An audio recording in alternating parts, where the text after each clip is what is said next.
Good morning. It's Sunday again. This is the first Sunday of the month of July.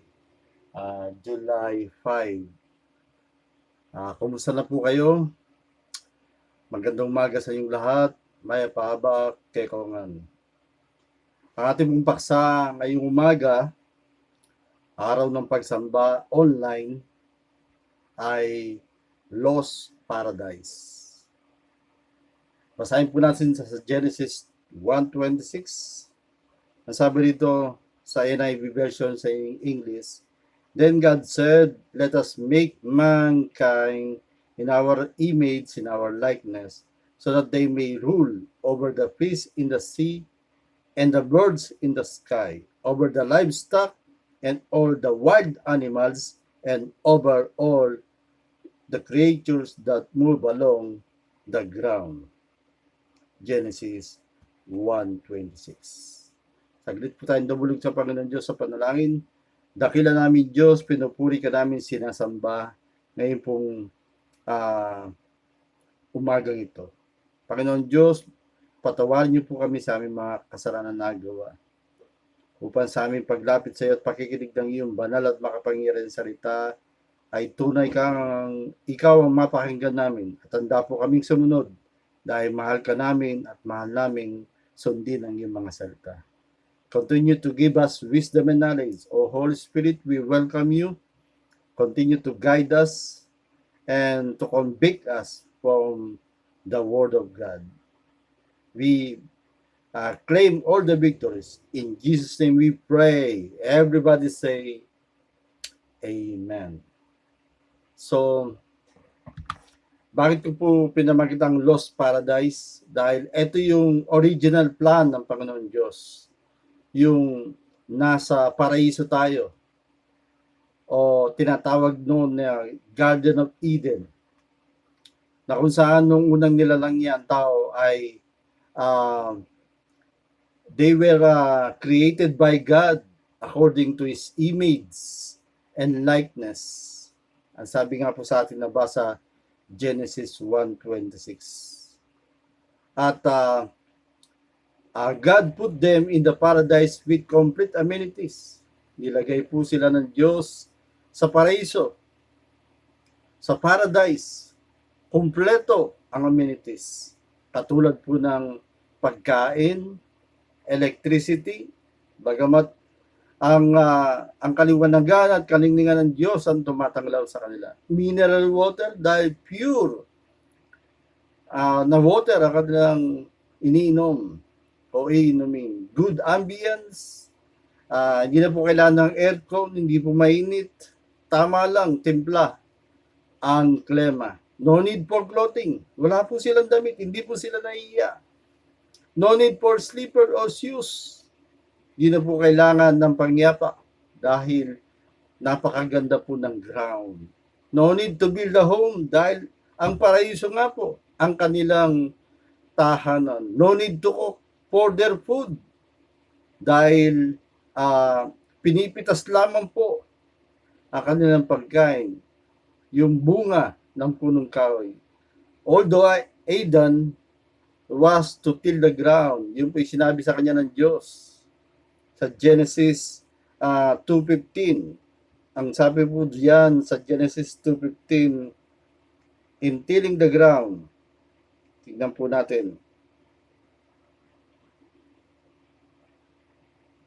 Genesis 2:15. Ang sabi po ng Diyos kay Adam, by the way, ang una pong pangalan ni Adam ay Adam. Sabi po doon, the Lord God took the man and put him in the Garden of Eden to work it and take care of it. Kaya po, kahit na pinipitas lang kanilang pagkain noon, ay kailangan pa rin magbungkal ng lupa. Si Adan, yun po ang kanyang pinakatrabaho. Genesis 2:15. At hindi lamang po yun ang meron sa Garden of Paradise o Garden of Eden, sa Paradise. Merong wisdom and knowledge si Adam.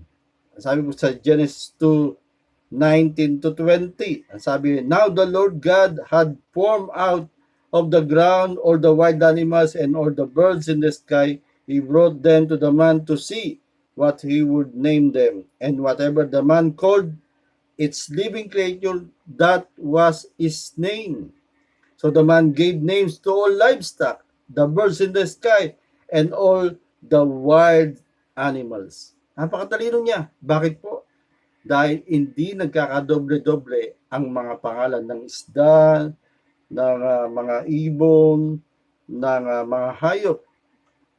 Pag sinabi niya, ang sabi ng Diyos, yun na ang kanyang pangalan. Kaya marunong siya. Napakarami pong animals, napakarami pong iba't ibang klaseng ibon. Pinangalanan ni Adan. So, at higit sa lahat, nandun po yung presensya ng Diyos. Nakakausap nila ng tuwiran ng Diyos. Nakakausap nila palagi ang Diyos. Kasama nila palagi ang Diyos. We call that a paradise. Yun po yung original state ng tao nung hindi pa siya nagkakasala. Kaya lang nung po siya nagkasala, the man fell to sin when they ate the fruit of the tree that God forbid them to eat. Nakakalungkot po. Kumpleto na lahat. Pero, ang sabi ng Diyos, Genesis 1:29, ang sabi ng ating Panginoon Diyos doon sa kanyang salita ay, then God said, I give you every seed-bearing plant on the face of the whole earth, and every tree that has fruit with seed in it. They will be yours for food. Pero mo, lahat ng puno na nagbubunga ay magiging pagkain nila. Panaypitas lamang ang kanilang gagawin. Pero, sinuway nila ang Diyos. When they ate the fruit of the tree that God forbidden to eat. Genesis 2:17. Ito po ang nangyari sa Genesis chapter 2 verse 17. Tignan po natin sa inyong mga Biblia. Genesis 2 verse 17.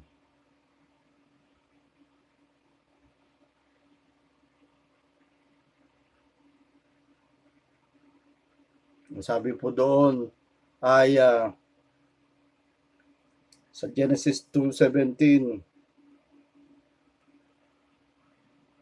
Sandali lamang po. Doon kasi nangyari na kung saan sa Genesis 2:17 inalok kay Eva, unang inalok kay Eva ang bunga na pinagbabawal ng Diyos na kainin. Inalok po yun. Pero anong nangyari ay nagkasala po dahil yun ay pinagbabawal ng ating Panginoon Diyos. Pinagbabawal na kainin. Sabi doon, but you must not eat from the tree of the knowledge of good and evil, for when you eat from it, you will certainly die. Genesis 2:17. They disobeyed the one command of God, eating the forbidden fruit. Although they can eat all the fruit of the tree in the paradise, only that one tree that God forbid them not to eat. Meron po bang pinagbabawal sa atin ng Diyos? Yes, for our own good. Pag sinabi ng Diyos, huwag mong gawin yan, hindi natin dapat gawin. Tandaan po natin, for the wages of sin is death, but the gift of God is eternal life through Jesus Christ our Lord. Ang bawat kasalanan po ay may kaparusahan, kaya iwasan po nating sumuway sa utos ng Diyos. Ang unang tao ay sumuway sa utos ng Diyos, sa unang utos ng Diyos sa kanila. Everything was lost. especially their intimate and good relationship to God. Anong nawala sa kanila? Yung lahat ng binanggit natin, yung amenities sa kanila, yung pagkain na pinipitas, pinalayas na sila sa Garden of Eden. Because they disobeyed God, the paradise was lost. They were driven out from the paradise. Sabi po sa Genesis 3:23 to 24. Let us look Genesis 3:23 to 24. Ang sabi po diyan, so the Lord God banished him from the Garden of Eden to work the ground from which he had been taken. After he drove the man out, he placed on the east side of the Garden of Eden cherubim and flaming sword, flashing back and forth to guard the way to the tree of life. Pinalayas na po sila ng Diyos sa paradise, sa Garden of Eden. But God has a remedy and perfect plan to restore the lost paradise. Tayo po, pag tayo rin nagkakasala, ay merong remedyo ng Diyos. At meron siyang perfectong panukala o plano sa atin para ma-restore ang ating maganda at masayang relasyon sa ating Panginoong Hesus. Kailangan lang natin magbalik loob sa Diyos, pagsisiyan ng ginawa nating kasalanan, so that our intimate relationship to God and His blessings will be given us. Sunod po, we can restore the lost paradise. Number 1, by continuing the work of our Lord Jesus Christ. Pagpapatuloy natin ang iniwang gawain sa atin ng Panginoong Hesus. This is the remedy and perfect plan of God by sending His Son, Jesus Christ, to redeem what was lost, and that is the paradise. Through Jesus Christ, He will restore the lost paradise. Sabi sa John 10:10, Jesus said, I came to give you life more abundantly. John chapter 10 verse 10. And He and our intimate relationship to man, God can restore that. In Matthew 28:19 to 20 says, tingnan po natin sa ating mga Biblia, Matthew 28, ito po alam na natin. Sabi po diyan, therefore go and make disciples of all nations. That is the key. Baptizing them in the name of the Father and of the Son and of the Holy Spirit, and teaching them to obey everything I have commanded you, and surely I am with you always to the very end of the age. That is the mandate of God through Jesus Christ, our Lord. We can restore the lost paradise by making disciples, those people who are lost and have no intimate relationship to God. Yung mga taong lito, lupaypay at lupagi ay ating gagawing disipulo. Dahil ang disipulo ay learner, follower of God. Tutulungan natin sila maging masunurin sa Diyos. Kagaya natin, sa biyaya ng Diyos ay nakakasunod tayo dahil sa biyaya ng ating Diyos. Opo mga kapatid, mga mahal sa buhay, we can restore the lost paradise by continuing the work of our Lord Jesus Christ, to share the gospel, to share the good news, ipahayag ang mabuting balita ng kaligtasan sa mga taong lito, walang pag-asa, upang maging followers o disciples sila ng ating Panginoong Hesus. Our conclusion is, yes, we can do it because our Lord Jesus Christ commanded us to go. Reach out many people as we can. Maaaring kasama mo sa bahay, maaaring kahanggan mo kapitbahay, maaaring classmate mo, madali ngayong mag-share ng gospel through chat, lalo na't matagal mo ng kaibigan. Especially this time of pandemic COVID-19, most people have fear, uncertain economy. Di natin malalaman kung baka sa mga susunod na araw ay biglang mag-lockdown ang isang barangay o ang isang town o isang city. Mawawala na naman ng trabaho. Kaya tinatawag natin uncertain economy. And ignoring the things from above, yung spiritual things about God. May mga tao, imbes na hanapin ng Diyos, iba ang hinahanap.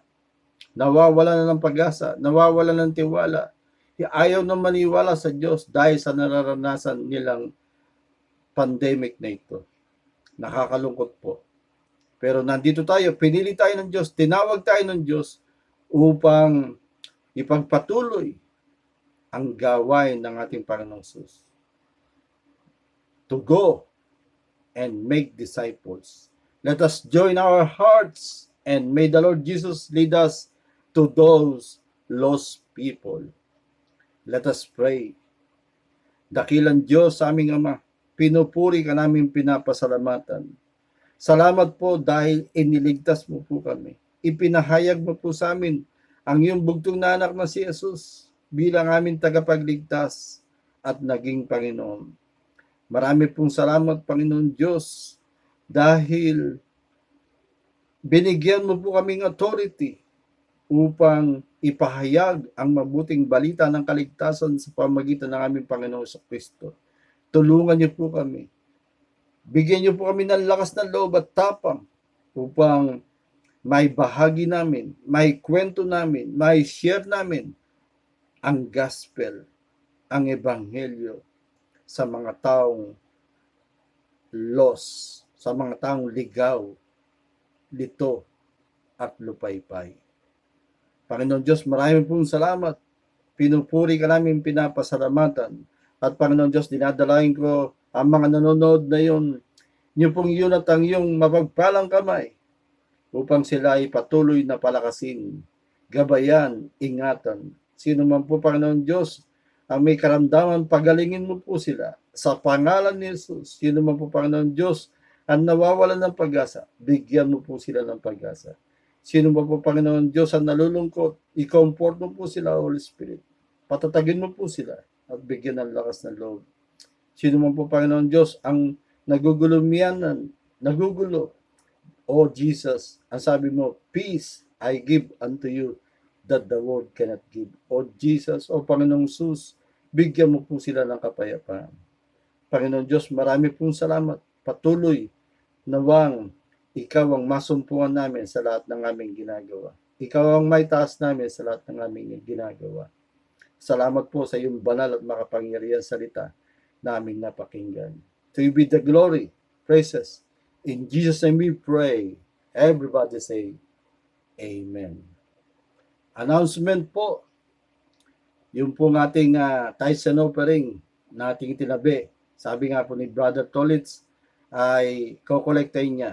Ihanda po natin, ilagay natin kung anong buwan nagsimula tayo magkaroon ng quarantine noong March 15, nakapag Sunday worship pa tayo sa church sa Barangay 3.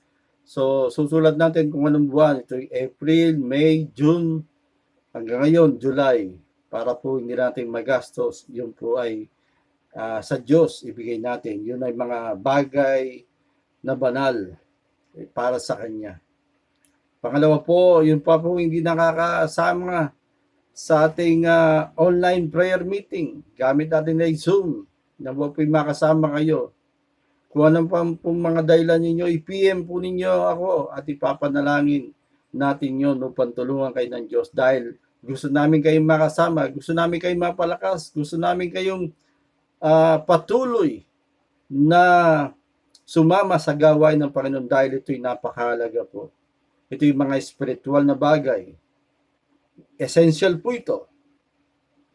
Patuloy natin panalangin ang ating pamahalaan, ang buong mundo. Yun po ang mga announcement. At tayo po ay mag-closing prayer and benediction ngayon. Doon po sa isinan ni Brother Arnen na makakanta, alam ko pong inuna na ninyo yun. Yung pong panguli doon, yung My Tribute, yun po yung aawitin ninyo sa panghuling awit pagkatapos ng mensaheng ito. Sige po, tayo po ay humingi sa Diyos ng basbas. Dakilang Diyos, aming Ama, pinupuri ka namin, pinapasalamatan. Ikaw, Diyos naming Ama, na nagbigay sa amin ng tagapagligtas, walang iba kundi ang Panginoon Jesus. Ikaw, Panginoon Jesus, nagligtas sa amin, nagtubos, at nagbigay sa amin ng buhay na walang gan. Ikaw, banal na Espiritu, na iniwan sa amin ng banal na Espiritu, iniwan sa amin ng Panginoong Jesus bilang aming taga-gabay, tagapagturo, at tagaliw. Ay hinihingi po namin yung masagarang basbas sa bawat isa sa amin. Ito po ang samod dalangin namin sa pangalan ng Ama, Anak, ng Espiritu Santo. Ang lahat po'y magsabi ng Amen at Amen. Praise God!